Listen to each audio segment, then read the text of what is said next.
नमस्कार दोस्तों, wealth sky के एक और नए इंटरेस्टिंग वीडियो में आप सभी लोगों का स्वागत है। मेरा नाम है सुधीर और बात करेंगे इस वीडियो में हम निफ्टी एंड बैंक निफ्टी के बारे में। दोनों के चार्ट को अंडरस्टैंड करेंगे, समझने की कोशिश करेंगे हमारे लिए कल का ट्रेडिंग सेशन कैसा रह सकता है। तो जल्दी से इस वीडियो को स्टार्ट करते हैं, ठीक है। तो सबसे पहले अगर हम यहाँ पे समझें ग्लोबल मार्केट की सिचुएशन, तो ग्लोबल मार्केट में जो फ्राइडे का ट्रेडिंग सेशन था वो थोड़ा सा वॉलेटाइल था, क्योंकि ऊपर मार्केट पहले खुला, ऊपर गया, ऊपर से फिर सेल ऑफ देखने को हमें मिला था।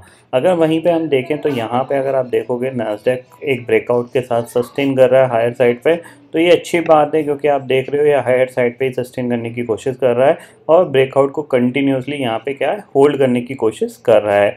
बट वहीं अगर हम डाउ जोन्स को बात करें तो डाउ जोन्स की जो सिचुएशन है वो आपको दिख रही है कि थोड़ा सा कह सकते हैं एक कंसोलिडेशन नीचे के लेवल पे ये कर रहा है। क्योंकि अगर आप यहाँ पे थोड़ा सा अंडरस्टैंड करोगे तो यहाँ पे जो प्राइस एक्शन बनना है थोड़ा सा नेगेटिव बनना स्टार्ट हुआ है। अगर ये जो लेवल है, ये जो लो बना है, यहाँ से आप देख सकते हो कि यहाँ से इसने ये फॉल आया, फिर ये पुल बैक और फिर ये फॉल, बट अभी तक इसने इस लो को नहीं तोड़ा है। तो अगर इस लो के नीचे जाएगा तो इसका प्राइस एक्शन नेगेटिव बनता हुआ दिखाई देगा, फिर थोड़ी सी प्रॉब्लम वाली बात है। अदरवाइज़ यहाँ पे ये पैटर्न बन सकता है, ये एक डब्ल्यू पैटर्न बन सकता है इस तरीके से। बट अगर देखा जाए तो एक रेंज में ही स्टक है अभी 1000 पॉइंट की, जिसके बीच में ऑलमोस्ट एक महीना इसने काट दिया है। तो ग्लोबल मार्केट में ऐसी कोई ज़्यादा बड़ी नेगेटिविटी या फिर ज़्यादा बड़ी पॉजिटिविटी नहीं है।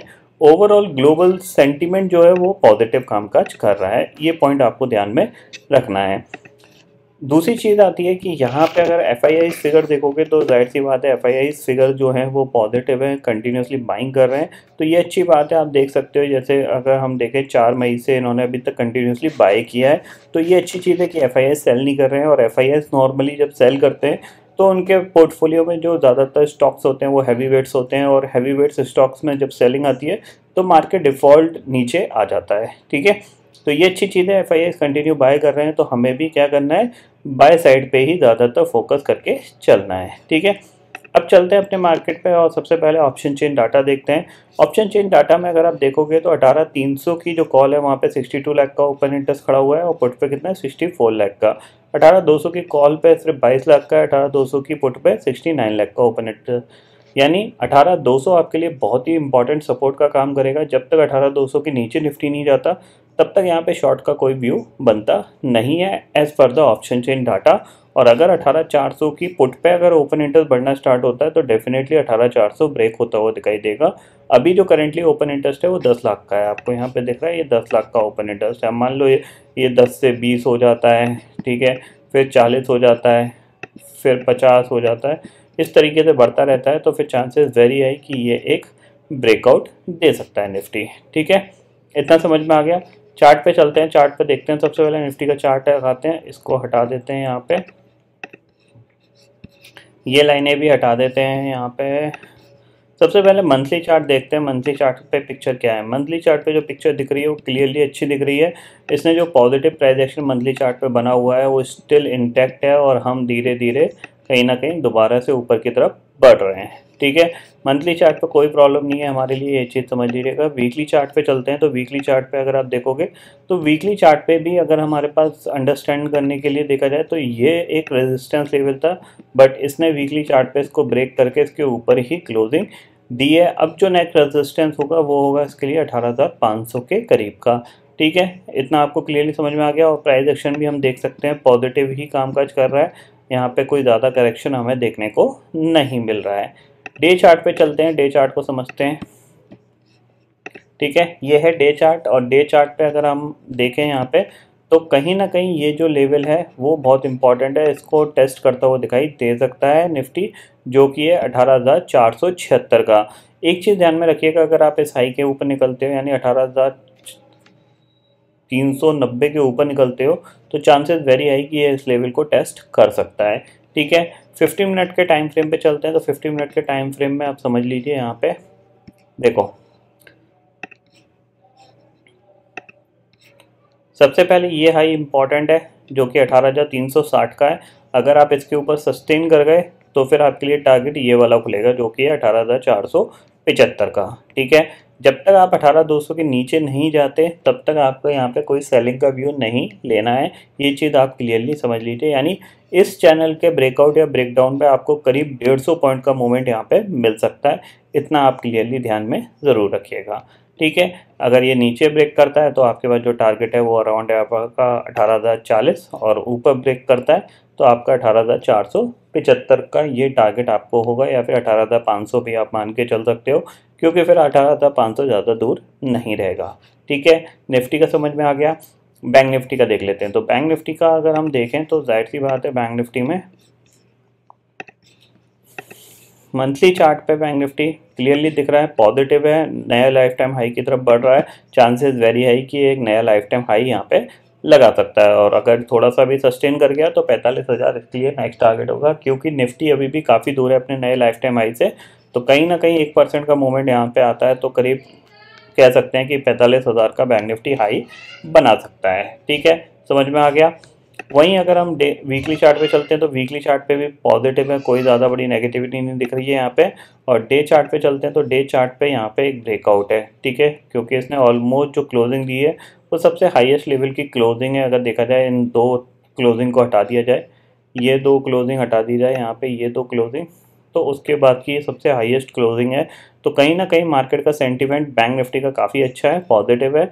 तो ये चांसेस वेरी हाई कि ये लाइफ टाइम हाई लगाने की कोशिश करेगा, जो कि 44,200 के करीब का है। इतना आप क्लियरली समझ लीजिए, ठीक है।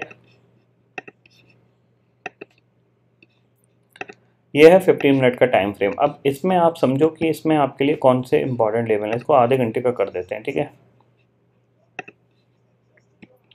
देखो यहाँ पे सबसे पहले ये लेवल मार्क कर लो, ठीक है। जब तक आप इसके नीचे नहीं जाते 43,350 के नीचे, तब तक आपको सेलिंग का व्यू नहीं रखना है, ठीक है। ये एक ब्रेकआउट हुआ है तो जाहिर सी बात है ये ब्रेकआउट है। तो अगर ये ब्रेकआउट सस्टेनेबल है तो चांसेस वेरी हाई कि ये 43,600 से लेकर 43,700 के बीच में इसको सपोर्ट मिलना चाहिए। तो 43,600 आपके लिए एक बाइंग जोन है। 43,550 से लेकर 43,600 के बीच में आप बाय करके काम कर सकते हो। कोई भी डिप आती है तो उसको आपको यूटिलाइज करना है फॉर द बाइंग, ठीक है। ऊपर टारगेट आपके खुले हुए हैं, जाहिर सी बात है टारगेट आपका जो ओपन है वो आपका नया लाइफ टाइम हाई का ओपन है। एक चीज़ हमेशा ध्यान रखिएगा कि एज़ पर माय एक्सपीरियंस, जब भी मार्केट नया लाइफ टाइम हाई लगाने की कोशिश करी है या फिर उसको पास तक गया है, तो चांसेस वेरी हाई कि वो एक्सपायरी के दिन ज़्यादातर ऐसा करने की कोशिश करता है। एक्सपायरी के दिन में क्या होता है, थोड़ा सा मार्केट को सपोर्ट मिलता है, क्योंकि शॉर्ट कवरिंग वगैरह इजीली बनाई जा सकती है, वहाँ पे ट्रैप किया जा सकता है, कह सकते हैं कॉल राइटर्स को, पुट राइटर्स को। तो वहाँ पे चांसेस वेरी हाई कि वो एक्टिवली मार्केट वहाँ पे रिएक्ट करता है। तो इस एक्सपायरी पे आपको थोड़ा सा इस चीज़ का ध्यान रखना है कि बैंक निफ्टी अगर मोमेंटम में आ रहा है तो नया लाइफ टाइम हाई आपको लगता हुआ दिखाई दे सकता है। अगर गैप अप वगैरह में लग गया तो अलग बात है, बट अगर मोमेंटम में बना तो वो अच्छा बेनिफिट होगा हम लोगों के लिए, क्योंकि अगर यहाँ से भी अगर हम देखें तो करीब करीब 400 पॉइंट का मूवमेंट तो है, और जाहिर सी बात है निफ्टी भी फिर एक ब्रेकआउट देगा। तो कहीं ना कहीं ये 45,000 के टारगेट के लिए बैंक निफ्टी यहाँ पे रेडी है। इतना आप क्लियरली समझ लीजिए, ठीक है। निफ्टी और बैंक निफ्टी की दोनों की यहाँ पे स्टोरी हो गई। अब यहाँ पे मैं आपको एक और एक इम्पॉर्टेंट पॉइंट शेयर करना चाहता हूँ, जो कि काफ़ी लोगों को मदद करेगा। देखो बहुत से लोगों को इंट्राडे ट्रेडिंग में प्रॉब्लम आती है, उनको समझ में नहीं आता कि कब बाय करें कब सेल करें।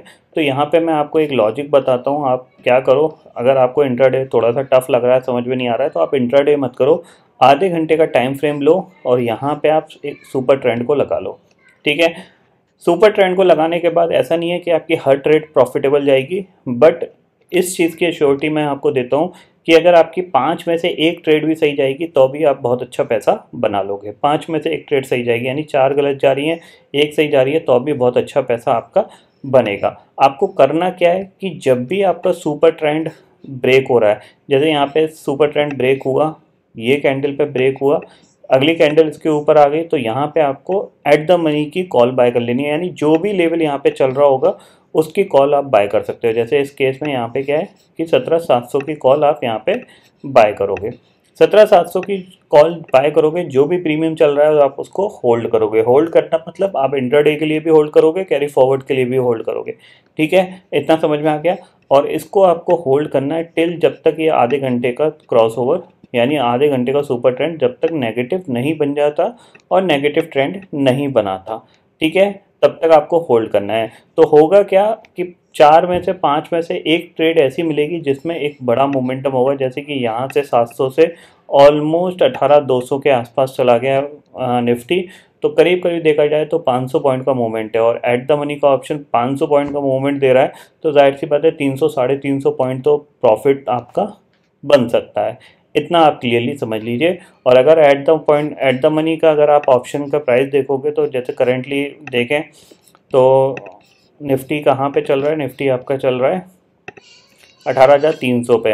18,300 की कॉल कितनी चल रही है, 97 रुपीज़ पे, यानी ऑलमोस्ट आपका देखा जाए तो 97 का आपका लॉस है। और अगर एक ट्रेंड बना तो 200 पॉइंट का एक ट्रेंड बन सकता है ईजिली, तो ये आपको टिल द एक्सपायरी 100 से 150 पॉइंट कमाने का मौका मिल सकता है। तो यहाँ पे आप समझ लीजिए कि कभी कभी आपको एक बड़े ट्रेड मिलेंगे और लॉस जब भी होगा वो छोटा ही होगा, ज़्यादा बड़ा लॉस नहीं होगा। तो आप इस तरीके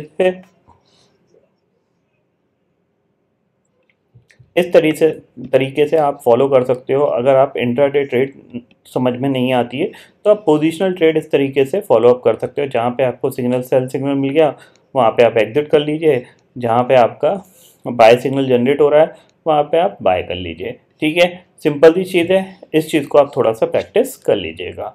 तो आई होप दोस्तों ये पर्टिकुलर डाटा आपको समझ में आ गया होगा। दोस्तों फिलहाल इस वीडियो में इतना ही है। आई होप ये वीडियो आपको पसंद आएगा। वीडियो पसंद आता तो लाइक और शेयर जरूर करिएगा और चैनल को जो सब्सक्राइब कर लीजिए, क्योंकि मैं सुधीर लेके आता रहूँगा हर दिन आपके लिए नए नए वीडियो। इसी के साथ शुक्रिया दोस्तों, जय हिंद।